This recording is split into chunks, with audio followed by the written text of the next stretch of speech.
Olá, alunos! Vamos iniciar a nossa aula de hoje. Antes de começar, vamos fazer a nossa oração diária. Então, juntando as nossas mãos, oremos. Senhor, nosso Deus e Pai, te agradecemos, ó Deus, por esse dia. Obrigado, Senhor, pelo final de semana e pelo feriado que tivemos. Obrigado, ó Pai, porque Tu sempre tem olhado para nós, Tu tem visto as nossas necessidades e Tu tem dado aquelas coisas que são essenciais para a nossa vida, ó Deus. Pai, obrigado por tudo. Que Tu possas nos abençoar durante essa aula, durante esse dia, ó Deus. Que possamos também nos dedicar a cada dia aos nossos estudos. Mesmo diante das dificuldades, ó Pai, sabemos que podemos fazer sempre mais para minimizar os impactos dessas doenças que está nos ferindo a cada dia, ó Deus. Que Tu possas nos abençoar, não só durante a aula, mas também todo o resto do dia. Perdoa os nossos pecados, em nome de Cristo é que oramos. Amém. Então, alunos, vou começar a ler um versículo. Coloquei o versículo aqui no quadro, certo? Então, vou ler ele em Zacarias 10, versículo 1. Então, vamos fazer a nossa reflexão.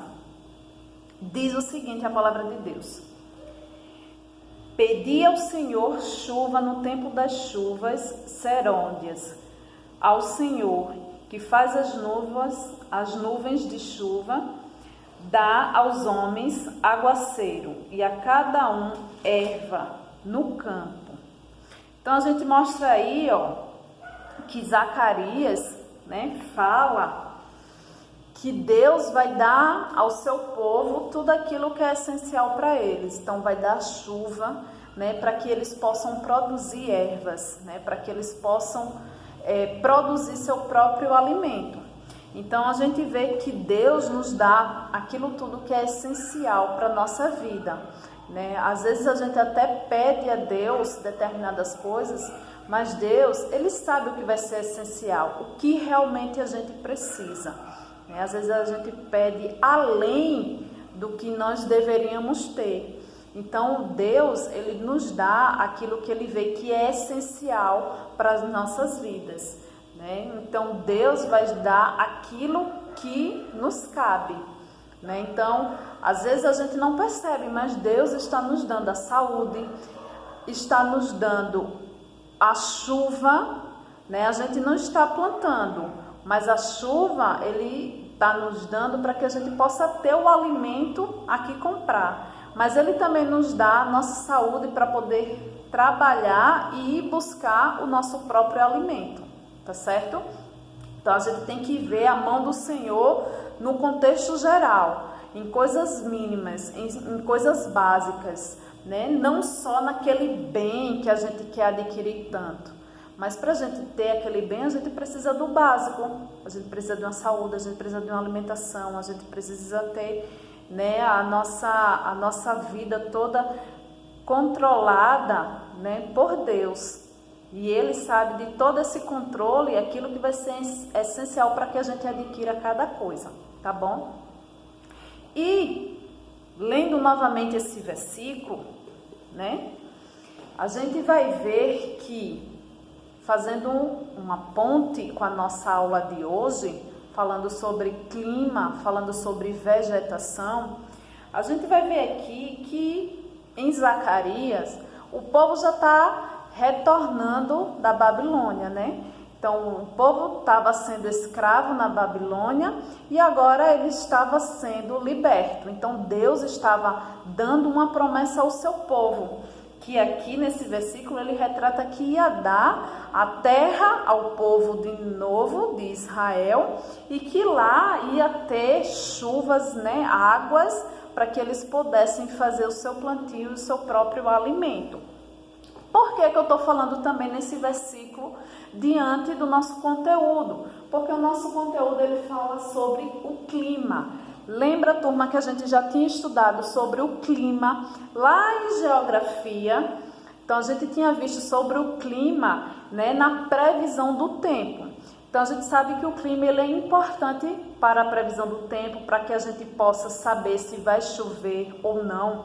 Mas o clima, ele também vai ser importante para a vegetação. É o clima que nos diz se aquela vegetação, se aquele local é um local quente, se é um lugar chuvoso, certo? Então é justamente o clima que define a nossa vegetação. Então, a vegetação, o que é vegetação? Vegetação é um conjunto de espécies, certo? Seja de plantas, seja de árvores, então é um conjunto de espécies de uma vegetação, né? De um plantio, de um tipo, né? de plantas.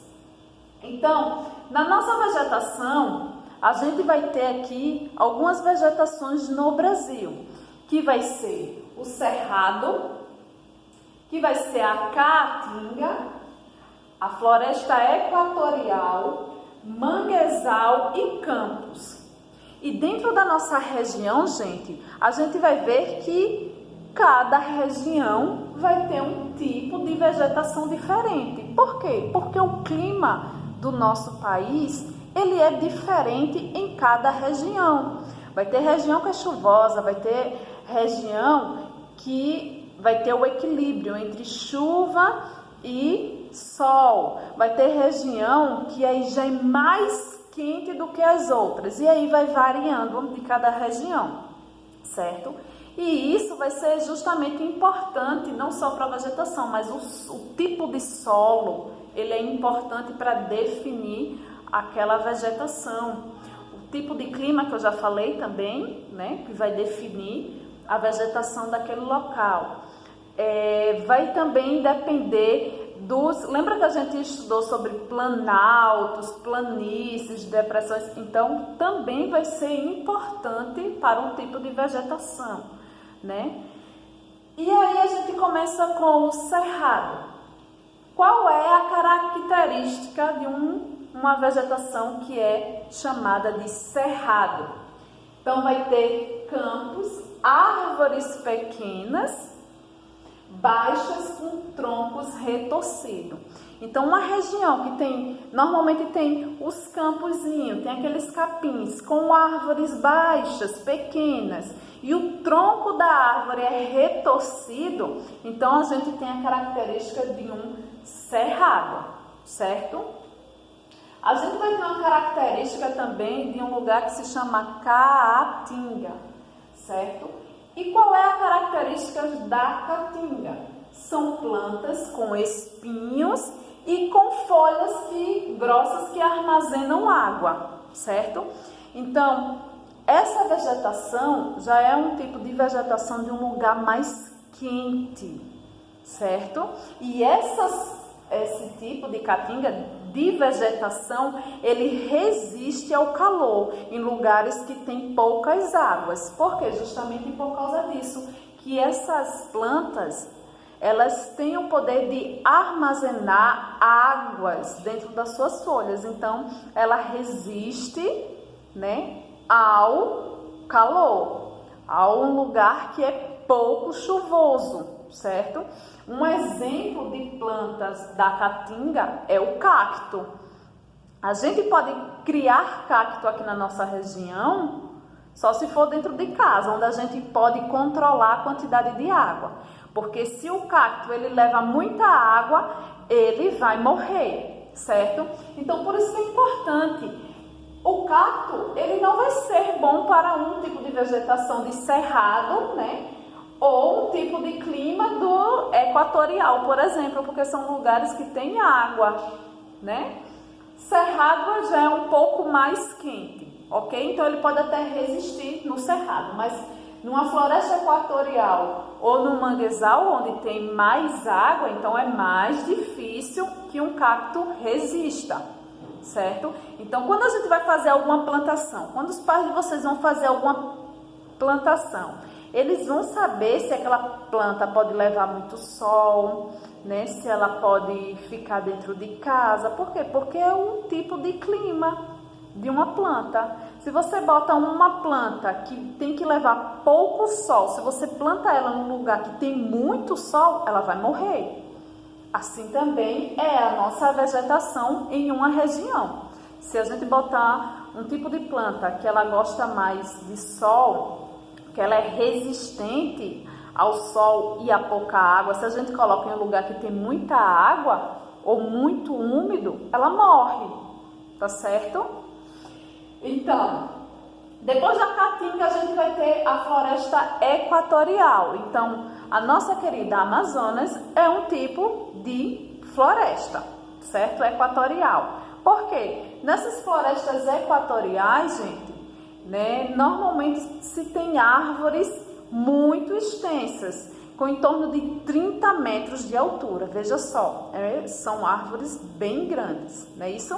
Então temos esse tipo de árvores, né, e são em florestas equatoriais, certo? Temos também o manguezal. O manguezal, onde é que a gente encontra o manguezal? Normalmente são em litorais, lugares que tem praia, certo?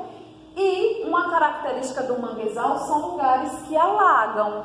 Então, aqueles lugares onde a gente vai tirar caranguejo, que é lama, né? Ali, né, é um manguezal. E ele só existe por quê? Porque são lugares, são áreas que alagam, né? Então, fica muito mais próximo dos litorais esse tipo de vegetação, certo? E nós temos, por último, aqui o campo. Então, campos são plantas baixas. Aqui é planta baixa, aqui é planta baixa. Mas qual é a diferença? É que aqui no campo, o nome já diz, é tipo capim. Aí, né, são aquela vegetação baixinha, os matinhos. Então, é chamado de campos. Tá bom? Então, turma, o que é que vocês vão fazer agora, depois dessa explicação? Vocês vão fazer a atividade de vocês, certo? Vocês vão ter uma atividade na página 141, que é falando sobre o clima, e vocês vão ter uma atividade na página 143, que é falando sobre a vegetação, tá certo? Então é isso, espero que vocês tenham gostado e compreendido e gostado do assunto. Tchau!